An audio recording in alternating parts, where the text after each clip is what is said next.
You're going to showboat, knock down the shot. For what his value is, it doesn't equate to winning basketball. When you're talking about the greatest of greats, that's what you have to do. You have to nitpick. We'll see you in the playoffs. We'll see you in the playoffs. Welcome, everybody, to this edition of the Tee 'em Up podcast. I am Jace Eustace, joined as always by Jared Huff. And Jared, last week it happened again. We talk about something that might go down, and then something goes down in the NBA. That's just what seems to always have it. But how are you feeling today, my man? I'm feeling pretty good. The weather is nice. I'm going to enjoy the weather as long as we have it. And I'm headed to my first NBA game since I left Illinois. I left the North. So I'm headed to Bulls Rockets, where hopefully the Bulls, and I can't believe I have to say this, hopefully the Bulls even the season series against the Rockets, because we lost in like December to them or something. And it's all right. They got their new team leader and Patrick Beverley going to lead him in there on his revenge tour. So that's just, I'm sure that'll be part of his stops on the way there. Hey, I'm just hoping that the most efficient player in the NBA post trade deadline does this thing, which, by the way, that's Zach LaVine. Yes. According to true shooting percentage, more efficient than Steph Curry right now. There you go. Something you got to have something to hang on to this season. They're still fighting. They're fighting to get into that play-in. That's about all I got. That's all I can hold on to. No. Well, yeah, let's start this podcast with the news that we just missed out on last podcast, where we touched about, and that's what's going on in Memphis, and more specifically, what's going on with Ja Morant. So last week, we both touched on our concerns with Ja Morant, his reported actions, and how they could grow into something much worse. Little did we know that night after we recorded the podcast, Morant would appear on his own Instagram live in a nightclub, apparently flashing a gun. Since then, he's been away from the Memphis Grizzlies after making an apology in attempts to rectify his behavior. What was originally announced as a 2-game suspension now appears to be indefinite. The NBA is currently investigating Morant, but Jarrett, from your perspective, what has gone wrong here for Ja Morant? It's just stupid decision-making. I mean, a lot of people are out there defending him, saying, oh, he's young, oh, blah, blah, blah, this, blah, blah, blah, that. Ja Morant is an adult. Absolutely. He is 20, 21, maybe 22 years old. I think he's 24, if I'm not mistaken. Actually, no. There's no way he's that right. old. Yeah, you're right. I think you're right. Yeah, he's around 21, 22 years old. I feel like at the age of 21 and 22, I knew better than to post a weapon on social media while in a public venue, while probably intoxicated. That just seems like common sense. No one forced Ja Morant to go live that night. No one forced him to record that video, and no one forced him to broadcast it to his followers, many of which are young people in this country that look up to him. And now gun violence is a problem in our country. And it's not a great look that he's portraying that. And not only that, he's broken what I'm assuming from just based on reports I've read, several state laws in Colorado, several laws within the Grizzlies organization and the NBA. He brought, most likely, unless he got the gun while in Colorado, he most likely brought that gun onto the team plane, which is illegal. He had a firearm in a club in Colorado, which is illegal.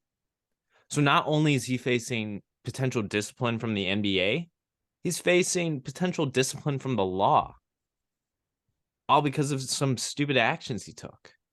Now, these are the actions of someone that is not mature. Ja Morant has everything to lose because he is in such a great position that few players in the NBA ever get. He has a shoe deal with Nike with his own shoe. Not every NBA star gets their own shoe. Not even that NBA All-Stars get their shoes. There's like 7 or 8 people on the planet that have their own shoe. Yeah. That are currently playing in the NBA. I think last time I heard, it was like the numbers like 13 have their own signature shoe. Well, if you're counting like the ones where like Clay, with his I can't even remember what the company is. If you count all those, then Anfa, something like that. Yeah. But I mean, you're talking about the cream of the crop guys that have their own shoe. Yeah. And he's risking throwing that he's can't talk today. He's risking throwing it all away to project some image of a tough guy. It makes no sense. Like, the background he comes from isn't even what he's trying to portray. Like, so he was never in, and he's already out because he's in the NBA. Like, there's no reason to be falling in with the wrong crowd. And it hurts to watch him risk what could potentially be a great career in the Yeah. NBA. Just look at what happened to Gilbert Arenas. And Gilbert Yeah. Arenas posted a video talking about this, basically Mhm. telling Ja, like, hey, it's going to take you a long time for your image to recover because of this. And Gilbert knows better than anyone else. Yeah. No, and I agree with you 100%. Last week we literally said multiple times on the podcast, when there's smoke, there's fire. And we didn't know how many of the things that we've heard about before, whether it be the incident at the Pacers facility with the red lights through the windows. I heard a report too about his mom getting into some trouble at a mall and calling him up, and then his guys rolling like 10 deep and trying to beat up some guy who worked, I believe, at like a finish line at a mall or something like that. And we all know about the 17-year-old playing basketball at his house that he allegedly punched in the face too. It just all seems, all of that has led to where we're at now. And it's like you said, he could be on the edge of throwing away a lot of things, a 200 plus million dollar contract, signature shoe. He's now the face of Powerade. I don't know if a lot of people knew that as well. He's been taken over as the face of Powerade as they try to like relaunch their kind of sports brand right alongside Gatorade there, and all just wanting, it seems, to just appear tough. And in my mind, that tough label, it's not something you can just create. If they're getting in trouble with the law, fighting people on off the court, it comes as a result of your mindset, your upbringings, your surrounding, your attitude. And I think you can be tough without having all this stuff on and off the court. I mean, just look at guys in the league like PJ Tucker. PJ Tucker is a really tough guy. He's not out there flashing guns and getting into trouble. PJ Tucker is a tough dude. Jimmy Butler, strongest man in the league, Steven Adams. He's a tough guy. A lot of people don't like some of their on-court antics, but the Morris twins, they're tough guys. They're not out there getting into all this trouble off the court all the time. And I just don't see it. It's weird. The narrative that kind of, when things like this go down, that a lot of people talk about, you see on all the talk shows and everybody trying to give their opinion on it. And I don't want to just say that he's hanging out with the wrong dudes, because that might not be true. Like, Ja right now might not be the right dude. Like, I don't think it's fair to take 100% off of the blame, or of the blame off of him, and just say, well, he's influenced by this, that, or the other. I think Shannon Sharp said it the other day. When you're the one funding everything, when you're the one with the money, they follow you. Like I think he said something about it. If Brian in the group said, hey, let's all just, let's go bowling or let's stay in tonight, and Josh says, no, we're going to go out to this club and we're going to do this, who's that group listening to? They're listening to Ja. Mm-hmm. So I don't know what's going on behind the scenes. A lot of people seem to want to bring in his dad into this. I don't know if that's 100% fair, because I don't think we know anything behind the scenes of how his dad is and how they interact with each other. And who knows, maybe his dad has sat him down and tried to get him, either back or stay on the correct path as to where he's gotten to at this point. But I don't know. This is just, it's a tough situation, because he's way too talented. He's way too good at what he does. And it also just seems like him winning, most improved player, going from, improving all of his basically statistics, his shooting statistics, where it seemed like when he first came in, he was just kind of, he reminds you so much of a young Derrick Rose. But young Derrick Rose, when he first came in, had a better jump shot than him. But it seems like Ja Morant has now, started to be a threat from the outside. He's worked on his game, and that's what you like to see from those young players. They continue to work on their game and get better, and just acknowledge, hey, I'm a great player in this league, but I can get a lot better. And that was a positive sign to me, to see Ja Morant continue to get better. But he's just too good to want to throw all this stuff away. And I think I want to give credit to, I think it was Nick Wright, who kind of took around the league and said, we're in a weird scenario right now with the NBA, where most of our stars, at least our young stars that are like entering their prime, are all international players. Like the American superstar in the NBA, like right now, Ja Morant is one of those guys that would be leading that next round of American superstars. And I know the NBA, it's become a global league, and that's great. It's fantastic to see all these guys from all over the country coming to the NBA and dominate. You got Jokic probably going to win 3 straight MVPs. You got Jokic, you got Giannis doing what they're doing. I love to see it, but I think kind of being an American player playing in the NBA and being at the cream of the crop, there's just something about it that is a little bit extra special playing here in your home country. So he's just at risk of throwing that all away just to appear tough, it seems like. And I hope he steps away, and I hope, he gets the help that he needs, or whatever it feels like he needs, the counseling, the whatever it is. But I don't know. I think the big thing here is that if he did bring that on the team plane, I think that's going to be the big issue here, because I think someone said that's an automatic like 50 game suspension, which you're looking at. Yeah, you're looking at the end of, his season with the Memphis Grizzlies there at that point, if he's out those 50 games. So I'll be interested to see what the NBA comes back with this. I'm actually surprised we haven't seen anything spoken from Adam Silver at this point as to kind of what's going on. I know sometimes he likes to let things settle, and it seems like the Memphis Grizzlies tried to get out in front of it by suspending him before the league got to him, essentially. But I don't know, man. I just hope this is that tragic moment before things get even more tragic that could help Ja Morant turn it around. And I think once all the facts are sorted out, like if there's any shortcut the NBA can take to be lenient because Ja's a star, they shouldn't do it. Like they should they should throw the book at him within their legal parameters to do so. Because I think an example should be made out of Ja. Like they should say, like, hey, this is not going to be tolerated in our league. I don't care if you're bringing in the most views on TikTok or Instagram or whatever else, that Ja and basically elevates the NBA's platform with his exciting highlights. Any player that should do this, whether they're on the star level, they're a bench player, they're a role player, or they're the 15th man off the bench, or the 16th man on a two-way contract, should have to follow the same rules and be subjected to the same punishments. If it is indeed found out that he broke the NBA's rules by having that gun on the plane, then he should serve the 50-game suspension, which would mean even if I believe every series went to 7 games for the Grizzlies and they made it to the finals, I don't think he'd play if that counts toward the 50-game ban. And then that's just the choice you make. You made a selfish choice and it hurt your team, and he's just going to have to live with that consequence. Yeah, absolutely. And we'll see where things go. I know it seems like the second we hang up this podcast, we're going to get some sort of news on Ja Morant. So I keep looking over here and checking my phone just to see if something pops up, just because of the way we've been burned in the past. But it's definitely something everybody's going to be keeping their eye on. And we just wanted to give our take, obviously, on the Morant situation. But moving on from something a little less serious off the court, something that's a little more serious on the court, I will say. Everybody who immediately placed their bets for the Suns to win the title, they're now holding their breaths after KD suffered a pregame injury the other night. Reports are stating that he sprained his ankle. He will be reevaluated in about 2 weeks. But Jared, how do you see this affecting the Suns for the rest of the season? Well, the Suns are in the thick of the playoff race. They do have a little more breathing room than some of the other teams below them. Like, they have a 3-game lead over the Clippers, and a 3.5 game over the Warriors, who are in 5th and 6th, respectively.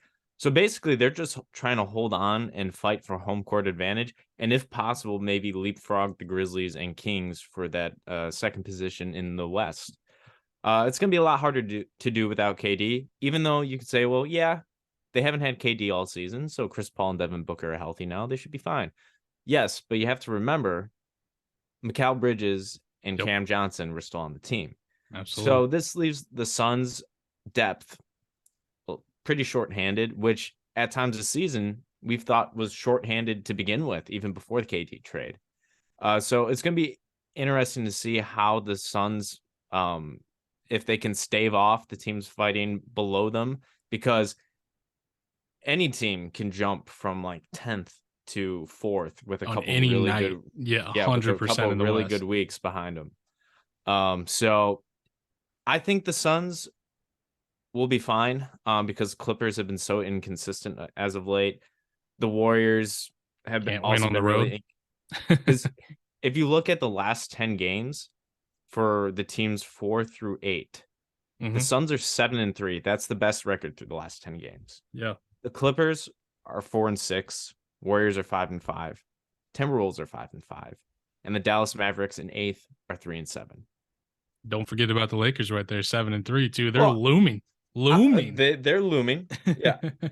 But like I said, with the Lakers, any team from 4th through 10th can have a really good week and be in a completely different position, or a really bad week and be toward the bottom of the conference. Look at the Pelicans, 32 and 34 in 10th. KD not being there is definitely going to hurt. So the Suns are really going to need to rely on Chris Paul and Devin Booker's health, which has been called into question this season. Because it's a possibility we don't see KD again until the playoffs, because this ankle sprain could keep him out for 4 weeks. Yeah. Yeah. In the regular season, I don't think they were worried too much about that to begin with. Like, I think they know that they're going to be in the playoffs. And I think like you said, you look at that Western Conference, it's absolutely impossible to predict any sort of matchups that we're going to have in that first round at this point. So I think it's going to be a crapshoot over in the West anyways, as far as playoff matchups. They know that they're going to be in the mix. They're going to be in there somewhere. They're just too talented not to be.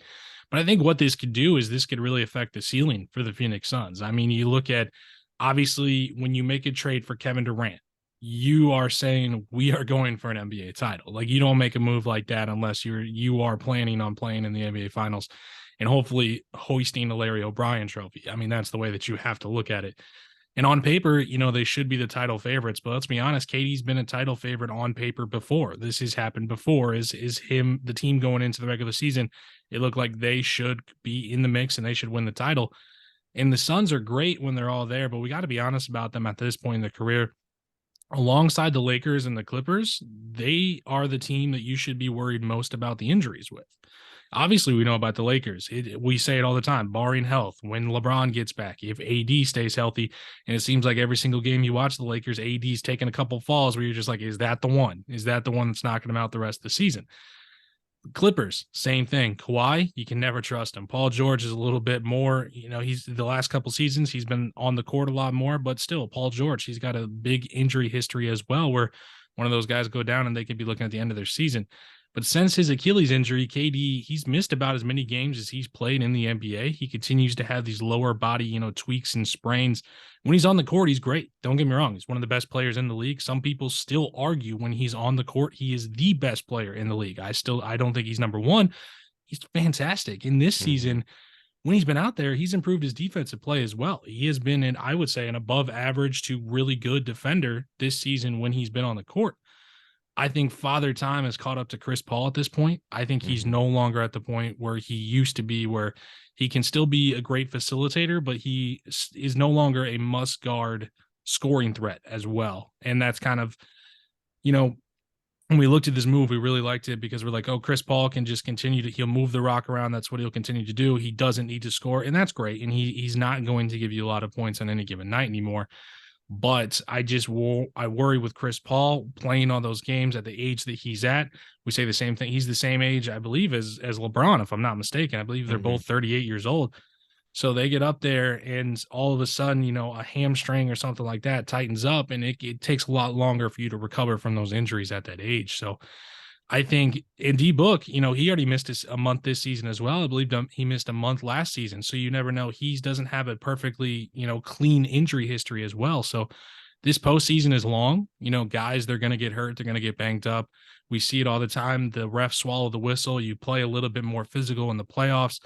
And I think this season could take a real tragic turn for them in that postseason if they just pull the wrong team at the wrong time for that, because you never know what that first round matchup is going to be. So I think I'm not worried about KD playing alongside those other guys. I think KD is such a plug and play player, and you get him into the playoffs. I'm not really worried about chemistry with those guys. It is Kevin Durant. It is Devin Booker. They are getting buckets, and Chris Paul is just passing the ball around. I'm not worried about that aspect of it. I am just worried about, you can't trust this team just like those other teams with the Lakers and the Clippers, where we're like, oh, if healthy, yeah, but this is the NBA. You can't rely on those if healthies come playoff time, the way that I look at it. I couldn't agree more. And kind of like how you say, if you know NASCAR, some races come down to fuel mileage. Well, in the NBA, fuel mileage is kind of the same thing with health. I mean, Yeah, look at all those teams fighting. Suns, a lot of injury and health questions. Clippers, you never know with Kawhi Leonard. Paul George has had his share of injury history. absolutely. The Warriors, we've seen Steph in and out at times. Klay Thompson's not always going to play a back-to-back. And then the Lakers and Timberwolves, Cat hasn't played since November, and Yeah, Anthony Davis and LeBron have been big question marks this year. So it's going to be an interesting last month as we race toward the NBA playoffs. yeah. And I think people forget sometimes just how long the playoffs are. Like if you're going to the NBA finals, you're playing in the playoffs for a couple of months. Mm-hmm. Like we're talking a lot of extra basketball being played, a lot of extra run being put on your body. So it definitely is a factor to be looking out, and I'll be interested to see how things go there with the Suns. But moving on to another team that we talked about, they seem to find their way into every segment. We mentioned them in the first two segments, but I got something I want to talk about with the Los Angeles Lakers, and it's something that I've talked about a little bit about in a lot of our podcasts. I think going all the way back to the beginning of the season when we started to preview everything, but that is so me being a LeBron fan that I am. I find myself watching a lot of Laker games, and in my eyes, this has been one of the biggest mismanagements from a front office perspective that I can ever remember. First off, I'm not going to rehash the Russell Westbrook trade, who orchestrated it, who wanted him on the team. That's in the past, the way that I look at it. But Rob Pelinka's job is to be the general manager of the LA Lakers, a job that at this point he has held for longer than you'd actually think. I'm not one of these guys that just wants to call for people's jobs, but I think it's run its course. I think it's time for Rob Pelinka to leave the LA Lakers. And I think nothing drives this point home more than how well the Lakers have been playing since he made his trade deadline moves. And I'll explain. The job he's done this season to me constitutes malpractice. First off, he took a look at his roster at the end of last season, and he decided that all he needed to bring in was Juan Toscano-Anderson, Patrick Beverley, and Dennis Schroeder. He thought that was going to be the solution from missing out on the play-in entirely to being a championship contender. This comes after the year that he brought in Kendrick Nunn on a terrible deal, who he then traded away, and also decided to let Malik Monk, who last season was one of the only bright spots on that Lakers roster, who's still very young, and as we've seen this season with the Sacramento Kings, as a very quality player in this NBA, he let him walk in free agency, knowing that his team needs scoring and needs shooting, two things that Malik Monk can provide. The GM's job is to put the best team possible you can on the court. Like, it's pretty simple. Like, regardless of how you do it, obviously you got to be answering to the owners, you got to be working with the players. But when it boils down to it, your job is to put the best possible team you can on the court. The Lakers started the season 2-11. And I know we all went through that. It was one of those, will the Lakers ever win a game this season? It was a terrible start to the season. And everybody wants to blame. Well, yeah, I'm sure you didn't mind. And everybody wants to blame LeBron missing time, Anthony Davis missing time, or just plain uninspired, as we've seen throughout this seasons. And sure, that can absolutely be some of the blame. You lose some of your starting players, you're going to be losing some games, but a spade is a spade. This roster was trash. Since that 2-11 start to the season, the Lakers have compiled a 30-23 record, a winning percentage that would have them currently as the 4th seed in the Western Conference, ahead of the Suns, the Clippers, and the Warriors. Something that we don't think about. We think about they have, if you ask any NBA fan, how has the Lakers season gone? They'd be like, oh, it's been terrible. They've just been fighting to get to the play-in. And I know you can't just take that 2-11 start out of it, but when you do and kind of look at the numbers and say, since that point, how have they been? They've been one of the 4 best teams in the Western Conference. And it's just weird to see that they have to go on a run here at the end of the season just to fight their way. They had to fight their way into the play, and now they're trying to fight their way out of the play and currently sitting in that 9 spot. I said it back then. They dug the hole too deep. We said this at the beginning of the season. We're like, yeah, could you turn it around? Could things get going? Of course they could.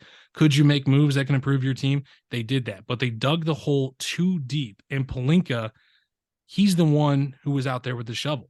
And now we're supposed to praise him because he went out and actually acquired some good role players for once to actually build a team around his 2 superstars. Miss me with that. I'm not going to give him praise for something that he should have done over the last 2 seasons instead of bringing in guys like Juan Toscano-Anderson, who hasn't done anything. I don't even know if he's still on the team at this point. Haven't seen him in a long time. And a lot of the guys you brought in, you've then traded away. Any competent GM should have seen that roster was not going to win. The Lakers have a bunch of problems still as a basketball team. I don't think they should be title favorites. I don't think that they should be even looked at as the cream of the crop in the Western Conference. But when you have LeBron James, you have Anthony Davis. If you go into a season where you lose your season because of the health of one of those two guys, I get it. That happens. Guys get hurt, seasons get lost.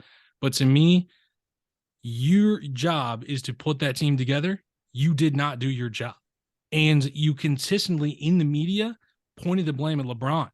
Oh, LeBron wanted to bring in Russell Westbrook. It's not my fault. My hands were tied.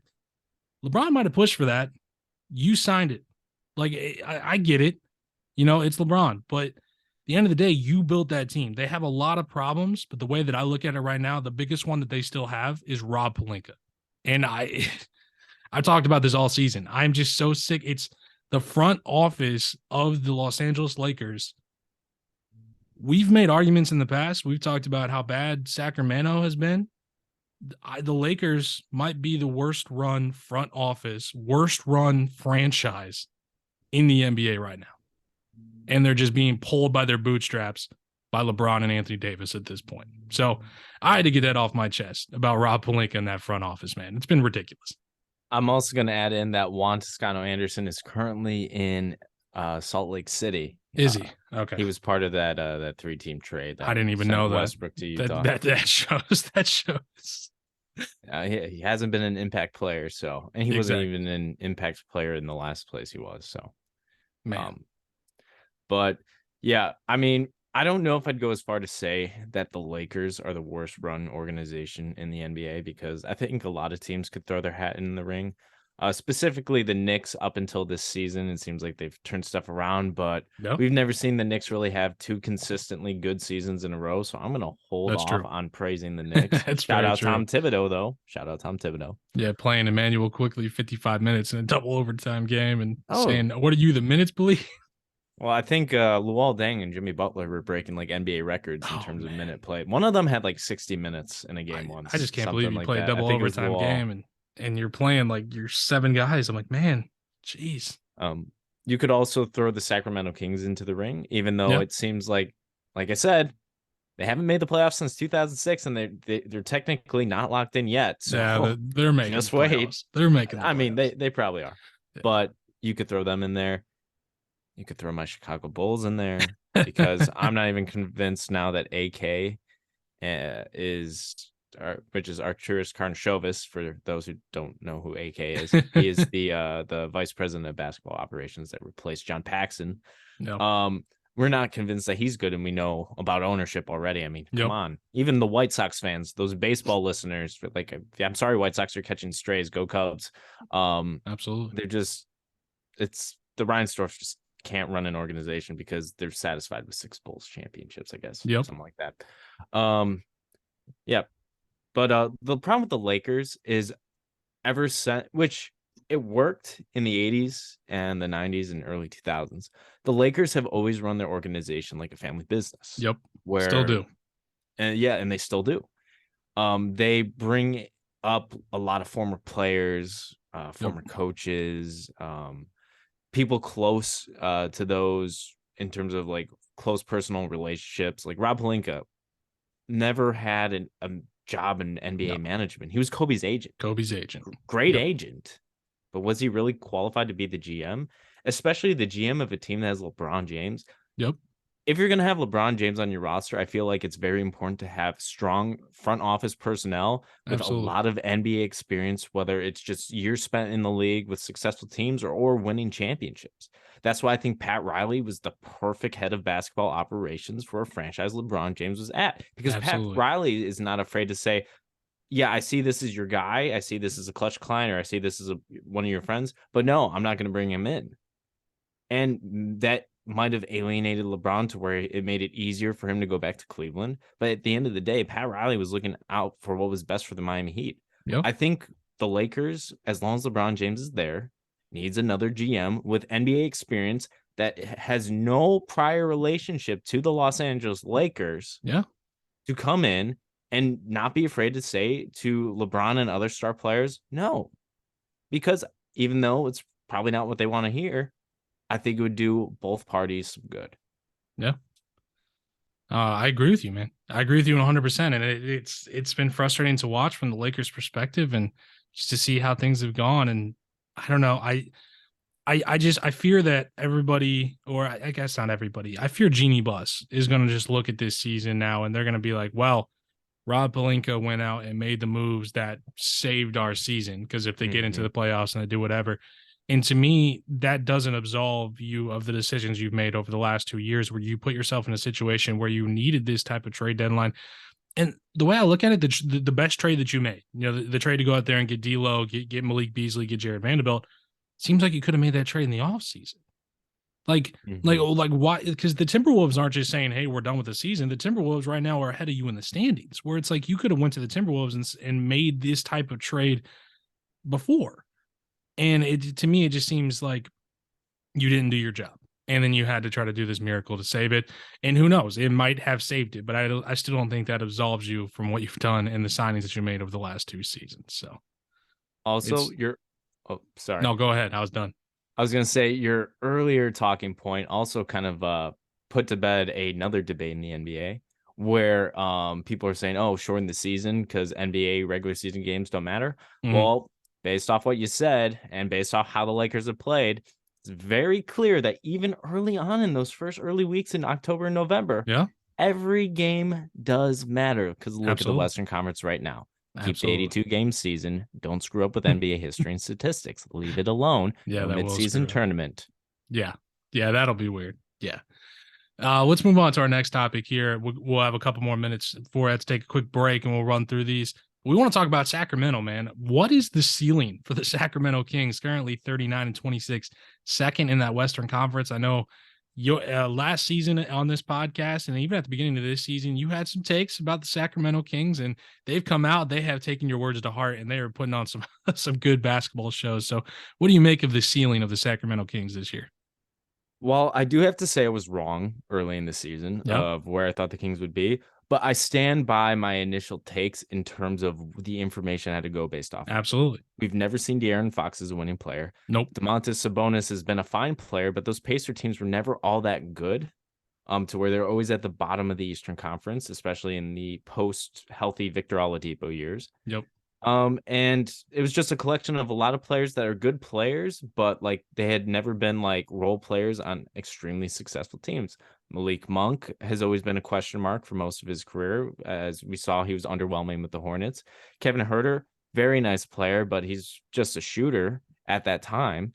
And all these pieces, Harrison Barnes, another really savvy veteran player, but his best years have been on teams that weren't making the playoffs out ever since he left Golden State and from the fallout of the Kevin Durant trade. And with that, the Kings have somehow packaged all these players, all these forgotten parts and players that are like, we weren't really sure how their career is going to pan out. And they've put together a really nice team. And right now, they're, aside from the Denver Nuggets, they're in the best position in the West. And that has nothing to do with them being second in the standings right now. Because if you look at the teams that are directly below them, the Grizzlies likely lost Ja Morant for the season. I'm willing to bet that Ja Morant, we won't see him again this season. Very possible. I think that's going to happen. They also lost Brandon Clark. Yep. He tore his Achilles, which we hate to hear.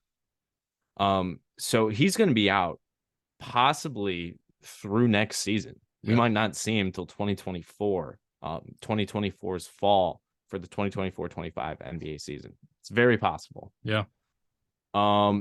And so without a key role player, without Ja Morant, this Grizzlies team could sink. I mean, this team still has a lot of really nice pieces, but without two key players, including their best player, and with the West being so close, they could easily sink.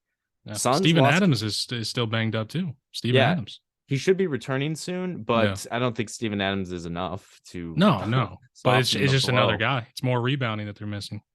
Yeah. The Suns could potentially sink without Durant. Yeah. The Clippers haven't figured it out since they've brought on Westbrook. Shocker. And the Warriors, Timberwolves, and Mavericks are all sitting at 34 wins, just a game over 500 each. And the Lakers are still trying to get above the surface. They're still trying to tread water. They're not there yet, but they're close. Yep. But they don't have LeBron yet, Yep. and they Yep. could easily fall back into a hole, as we've seen where they've gone on really good stretches and then they get hit with a 5-game skid. Very The true. Kings are poised to, I think, lock up that second seed. I expect by the end of the season to see Sacramento in second with not only their first playoff appearance since I was 8 years old, but home court advantage Yeah. through the next 2 rounds of the playoffs should they get there. So Absolutely. shout out to Sacramento. Shout out to Mike Brown, who should undoubtedly be coach of the year. It's an easy decision this year. It should be 100% Mike Brown. And I agree with you at all. In the West, all bets are off, depending on the matchup. We could see them in the second round really putting up a fight. They're one of those teams that they have the best offense in the league. They have a top defense. They're no easy out, and they're going to give a lot of teams trouble. They're going to be one of those teams where you're looking around, you're like, man, you look at the Kings and just by name, you're like, oh, we got the Kings. Okay, we should win this. We got, either if it's like the Warriors, we got championship pedigree, or we got better players, or we just got a better rotation. We got a better. They're going to give a lot of teams trouble. And I don't know who the matchup is going to be. Obviously, if they lock down that 2, they'll be taking on the 7. So basically the winner of the play-in tournament there. But Sabonis has been great with them. The Kentucky boys, Monk and Fox putting up huge numbers. I think De'Aaron Fox is leading the league as far as clutch baskets so far this season. He's been great down the stretch of games, even though I've bet for other players to score some games and he just doesn't pass in the fourth quarter. But hey, if it wins them games, it wins them games. That's fine. But to me, it's great to see the league's punching bag finally punch back, and they're doing it in a big way. And I'm all for it, man. Light the damn beam, man. Light the beam. I thought it was so dumb when they first announced it. I'm for it. Light the beam, Sacramento. I am excited for their playoff run, dude. It's going to be a lot of fun. And it's so funny. I think they were like below 500 when they came up with the beam concept, and they have risen to space the damn beam, ever man. since. Shout out Kevin Herter. Apparently, he loves that beam. He was voted on it by his teammates, player that gets most excited for lighting the beam. So shout out. Moving on here to our last and final segment on the TMO podcast. That is, of course, Tee 'em Up. So, Jarrett, another week. Who are you passing that technical foul out to this week? Well, I got a big one. I'm teeing up the association. Yes, technical foul association. to the NBA. Okay. And I'm not talking the teams. I'm not talking the players. I'm not talking the coaches. I'm not talking the GMs. I'm not even talking the owners. No. I'm taking this right up to league management and the NBA officials. You know why? Because the pot's boiled over when it's come to officiating in the NBA. And we saw that this week with Fred VanVleet saying what every fan, every coach, every front office member, and every player has been wanting to say and wanting to hear vocalized. Because, man, I don't know about you, because I've seen it from my team's perspective, which I feel like the Bulls are one of the worst officiated teams in the NBA. But I've seen other teams face similar issues where the officiating is so bad and so skewed, sometimes towards both teams on a nightly basis almost. It's not every crew. It's not every official, but there's an abundance. Refs seem like they want to take over the game and make it about them, which none of us paid $30+ or wherever you're sitting, it could be in the hundreds, to watch the refs throw players out of the games for trivial stuff that probably had nothing to do with anything other than the refs' ego. And yet Fred VanVleet tore the refs a new one. Yeah, he did. And then doubled down the next day saying like, hey, I'm human. But he didn't apologize for anything he said. In fact, he said, you live and you learn and you move on. It came out authentic. It came out in real time. I wouldn't have done that if I felt like I had another option or outlet. I felt like I've exhausted my options this season, many different occasions. It is just one of those things. I am human. And that's probably the truth. The NBA players have probably gone through every level they can in the league to talk to somebody to address this.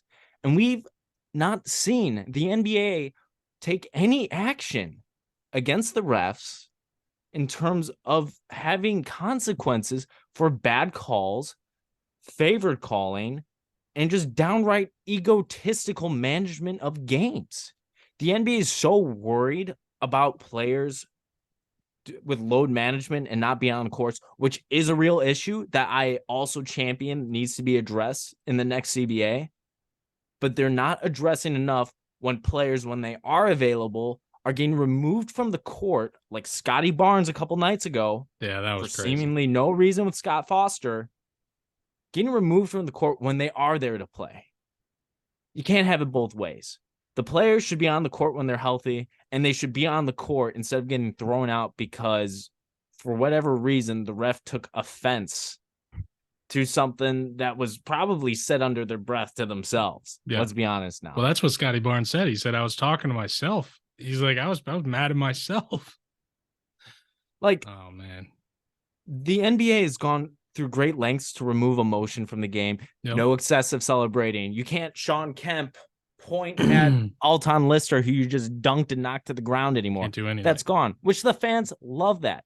And if, like, these are grown men, these are athletes. Like, if they can't handle a little bit of that, well, they've had their whole careers to learn how to take that. And everybody's giving it to everybody, man. And it's fun to see that emotion in the game. It's fun to see the players care. It's fun to see the players have fun and do a little harmless taunting to their opponent. Like, you just got dunked on.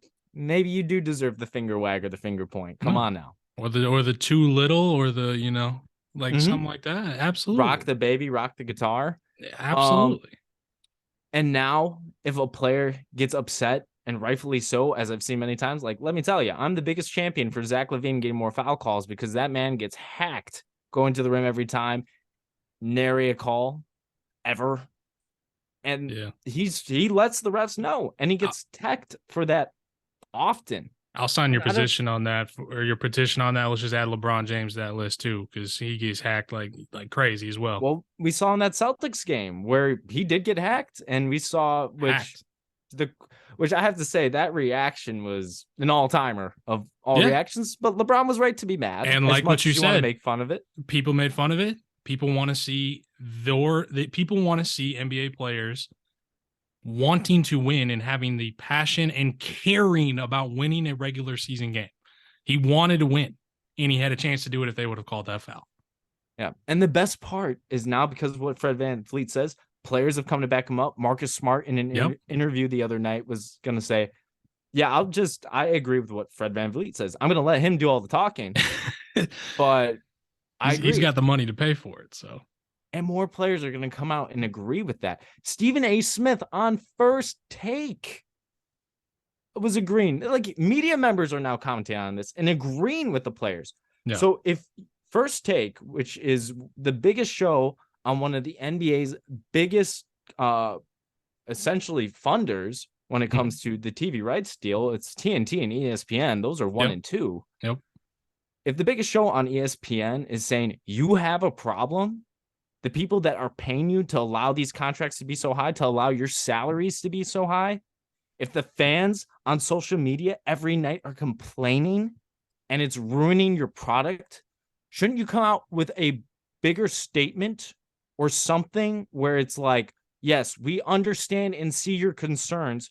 We see the concerns of the players who are enabling us to provide a product. No. Because we're not coming to watch the refs. We're not coming to watch those in upper management. The players on the floor, we're going to listen to your concerns, and we're going to look and overhaul what is going on with officiating. Because the problem was not this bad 20 years ago. Yes, there's always going to be bad calls. Of course. But to the extent that we've seen to where refs have taken it under their own power, there needs to be checks and balances. Because nothing can be said against the refs. There's no free speech in the NBA when it comes to the officiating. No. And that is a problem. And I applaud Fred VanVleet, and I'm teeing up the NBA for not doing enough, and likely will not do anything based on what happened, because nothing has ever changed. Yeah. Teeing up the NBA. Yeah, that's what it's going to take. A lot of people talking. And I like your point. I didn't think about that too, where Fred VanVleet and probably a lot of guys around the league, especially, in the NBA Players Association, have probably tried to go behind the scenes and probably tried to have these conversations and have gotten nowhere. And it's led them to having to go to the outlet of, hey, post game, I got the media sitting right in front of me. I'm going to have to pay $30,000 to say it, but I'm going to say it because it needs to be said. So I didn't think about that, but that's a really good point there. Of just they've tried to exhaust everything behind the scenes and to communicate with the league. So mine doesn't go as deep, but I thought this was another technical foul that I wanted to throw in there, and that's teeing up Dillon Brooks, dude. I hate to continue to bash on I the love Memphis this. Grizzlies, but a lot of people saw the comments that were out there basically about Dillon Brooks. Just to kind of sum things up, basically said, that Draymond Green wouldn't be known as Draymond Green if he wasn't on the Warriors, that he didn't really contribute to anything, and that he's not, a quality NBA player. And Draymond and Draymond, who has his own podcast, does really good in the media, and he's not afraid to be outspoken. Kind of went out and he said some things back to Dillon Brooks, and just a little bit of friendly competition, a little bit of friendly banter. But to me, Dillon Brooks, you're dead wrong at that point. Like I am far from the biggest Draymond Green fan, and I get it that right now we might be looking at him as a Hall of Famer just because of what he's done on the defensive side of things. He is a Defensive Player of the Year, right? If I'm not mistaken. Multiple times. He's got two or so. But either way, he's got Defensive Player of the Years. He's won all the championships that he's won. I think we're probably looking at a Hall of Famer just being a huge part of that kind of run. Just kind of looking at Dennis Rodman, obviously, what he did. Obviously, he did it for two teams with the Detroit Pistons, then moving over to the Chicago Bulls. But I think Dillon Brooks just kind of crossed a little bit of a line, trying to insinuate that Draymond Green wouldn't be anything without the Warriors. And I like what Draymond said there, where he said, listen, I helped make the Warriors. I helped make the Warriors system. We've known during their run that they've been one of the best defensive teams in the league, alongside being one of the best offensive teams in the league, which is what has made them so successful. And when he says that he's helped develop that Warriors defensive system, I'm buying it because it's just Draymond Green. That's the type of player that he is. I think Brooks and the Grizzlies, they have not done anything in this league, and just kind of knowing now what's going on with Ja Morant, this season might already be in jeopardy before it even gets started and he gets that postseason. So I just think, and it was also weird to see, this kind of goes back a little bit to the Ja Morant situation, but that Steven Adams, who we look at as kind of a veteran leader type guy, I think he's only like 29 or 30. He looks a lot older than he actually is in this league. But Steven Adams tried to have, a team meeting and trying to basically get these young guys saying, like, look, we have the talent. We got a lot of guys. We can go really deep and try to make a playoff run. And I'm sure he'd love to do that and be a part of it. That actually happened before the Ja Morant situation. And we saw it didn't really resonate, at least in that moment, with Ja Morant, who went out there to a nightclub. I think the Grizzlies just as a whole, and I think now with Ja on the sidelines, Dillon Brooks is kind of leading that kind of anti-hero movement for them. I think they all need to just grow up. I think they need to focus on basketball a lot more. I'm all for chirping. I'm all for talking back and forth, in the game. Heck, if it boils over into the post-game interviews, I'm fine with that. Just making little comments like, oh, we'll see you next time. Kind of like with Luka and Devin Booker about, don't wait for 3 seconds left in the game to talk. And, the everybody talks big when they're up last season in the postseason. I'm all for those things. I am in no way saying that everybody just needs to be friends or everybody needs to just not make comments about each other. But I think with the Memphis Grizzlies, they go so far in the other direction where they're trying to like discredit Draymond Green's career and trying to say when they haven't done anything in this league. And, it seems like year after year, the Warriors, who we didn't expect them to win the championship last year, they're the defending NBA champions after the KD era. So I think that they need to grow up. They need to just focus on basketball before they catch the wrong team in round one, maybe round two, and they quickly get bounced. And all of a sudden we're looking at another season where the Memphis Grizzlies, they have everybody in their prime. At a certain point, all those guys, their contract's going to be up. You can't pay everybody. And this window of opportunity where everybody's young, everybody is probably underpaid at this point, except for Ja Morant. Your window to win a championship is going to close quicker than you think because you have to take advantage of these opportunities because you never know. I mean, just ask some of these teams. Chicago Bulls last year were like, man, they need to go for it because you never quite know these windows in the NBA. They close quick because other teams get better. Your guys get older and people need to get paid. So I am teeing up Dillon Brooks because I think it just went a little bit too far in the other direction. Now him trying to lead that Memphis Grizzly team. And I love that you picked that. And I'm happy you brought up Luka and the Suns and Luka and Booker, because they do the rivalry right. Of course. I love it. Devin Booker's been there before. He's been to the finals. The man has a platform to talk. Luka knocked the Suns out of the playoffs and made it to the Western Conference Finals last year. He has room to talk. That is a rivalry that like where each man could talk on either side, and it's warranted. With Dylan Brooks, he's a role player on one of the best teams in the NBA. He's a good player. That's really good. Yeah, absolutely. But the average fan's not going to know really probably who he is. Yeah. And yet he makes the Grizzlies one of the most polarizing teams we've probably had in recent NBA history. Probably haven't had a team this polarizing since maybe the Heatles. Or the Isaiah Thomas Detroit Pistons. I would say this team surpasses the Heatles. People just hate the Miami Heat because they all play together and they seem to arrogant. Oh, yeah. We don't like this team because they're arrogant, and then on top of that, they've done nothing. Like, at least that was LeBron, Dwayne Wade, and Chris Bosh. And at least they got to 4 straight NBA titles and won 2 of them, you know. This team struggled to beat the Timberwolves, where you can argue the Timberwolves should have won that series. Yeah. And Dylan Brooks, who's never made an all-star game, is going after a multi-time all-star. And I fact-checked myself. He only won the 2017. Draymond Green only won the 2017 defense. So he does have one. He has one. Yeah. For some reason, I thought he had multiple. I think he's still a Hall of Famer with all the rings that he has. He'll be in the Hall. Yeah. He'll be in the Hall. Possibly first ballot. It'll be possible. Tight. It'll be close. It'll be tight. Depends who's up that year. No. But he's going after Draymond Green, who I'm not a Draymond Green fan either. Yeah. But I respect Draymond Green for what he's done in the NBA and his position on things, because he's been there, he's done that, and he has the accolades to back him up. And Dylan Brooks is discrediting Draymond for whatever weird reason. Like, okay, the only thing you guys have been able to achieve over the Warriors is beat them during the regular season. And as my Chicago Bulls can tell you, that doesn't mean anything, because the Miami Heat's going to come knock you out of the Eastern Conference Finals that same year. You can sweep the Heat in the regular season all you want. It does not matter. Doesn't mean anything. Trust me. So Dylan Brooks, whose team got knocked out by the Warriors, talking all this. And then I saw today he's talking more outside of Draymond when it's coming to the fact of, like, people saying, the Grizzlies probably need more veterans, which I've been championing for a long time, saying teams need more veterans. They need more OGs in the locker room to control these players that are just don't know how to act like professional athletes. And by saying that teams don't need Carmelo Anthony or Dwight Howard in the locker room because they're just trying to get back in the NBA. Yeah, for some reason. I'm like, okay, well, first off, those players should be in the NBA anyway. But, like, don't go talking about 2 of the greatest players of their generation like they're nothing. And he was basically saying real vets are Udonis Haslem. Like, okay, Udonis Haslem is primarily there to be a voice and stuff like that. He's a coach. He's essentially a coach. But I still think Carmelo Anthony and Dwight Howard have plenty to teach you, especially because those 2 made a few wrong decisions during their careers that were controversial. They could probably impart some wisdom to help you guys out. So I'm all for that Dylan Brooks tee up. It's perfect. 100%. You know what? I'll throw a double tech out. There you go. That helps. Eject him. There you go. He's gone at that point. We'll just back off the officiating conversation, man.